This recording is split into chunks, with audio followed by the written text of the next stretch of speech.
እንግዲህ ሶፊዬ ያው ሰሞኑን ሶሻል ሚዲያ ላይ ብዙ ሰው አይቶሃል ሁላችንም ደንግጠናል ምክንያቱም ለረጅም ጊዜ ስጠፋ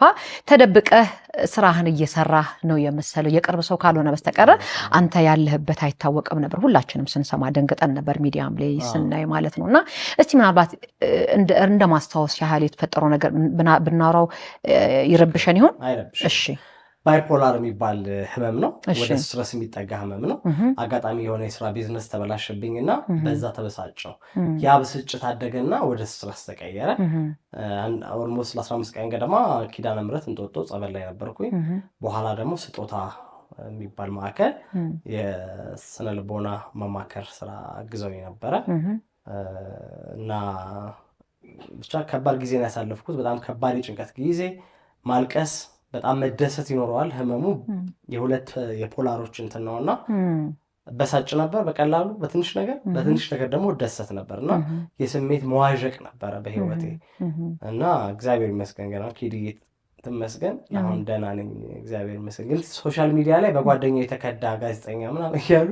ይጽፋሉና እኔ ተከድቼ ሳይሆን በቢዝነስ ማቀው ሰው ነው ከሱ ጋር ባለመግባባት ምክንያት የባል ፕሮዳክሽን አየር ላይ ሳይውል ቀረ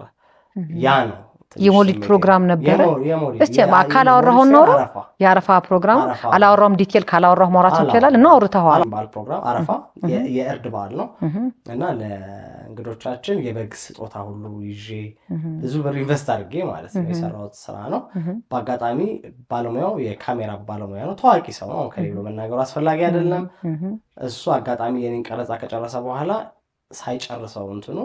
ሳያቀናብረው ጥሎት ሄደ ክፍለ ሀገር ለሌላ ስራ ማለት ነው በዛ ምክንያት በጣም ተረበሽኩኝ እንዴት እንደዚህ ሸውደኛል አይነት ነገር ተሰማኝ ውስጤ ከዛ ጋር ተያይዞ ጭንቀት ውስጥ ገባሁኝ ሳላስበው በጣም ነበር በጣም ከባድ ጊዜ ነው ያሳለፍኩት ለቤተሰብም ራሱ ግራ እስኪገባቸው ድረስ እንደውም አንዷ እህቴ ነች የለየችው ይሄንን ነገር ይሄ ከስነ ልቦና ጋር የተያዘ ችግር ነው ብላ ወደ ህክምናም እንድሄድ ያደረገችኝ እሷ ነች ስለዚህ አሁን ፕሮግራሙ ሳይተላለፍ ቀርቷል አየር ላይ አልሄደም በጣም ቆንጆ ፕሮግራም ነበር ይሰራው አለ አሁን መረጃው አለ ግን እኮ ይሄ ሌላም እኮ በዓል አረፋ አለ ለዛስ ጊዜ አሁን ከዚህ በኋላ ማስራት አይቻል ይሆን እንደሱ አስበዋል አሪፍ ፕሮግራም ነው አስበዋል እንደሱ እንደዛ አረጋለሁ ብያለሁ አስበዋል አይደል ምክንያቱም ከፊታችንም ሌላ ያረፋ በዓል ይኖራልና የዛኔ ለነገሩ ጭንቀት ሆን ብለህና ብለህ የሚመጣው ነገር አይደለም ላሰብከው ሰዓት ሳይውልና የቴሌቪዥን ስራ ደግሞ ይታወቃል አየር ሰዓት ክፍት ሲሆን መሆን የሌለበት ይኖራልና እሱ በራሱ አምነህ አዎ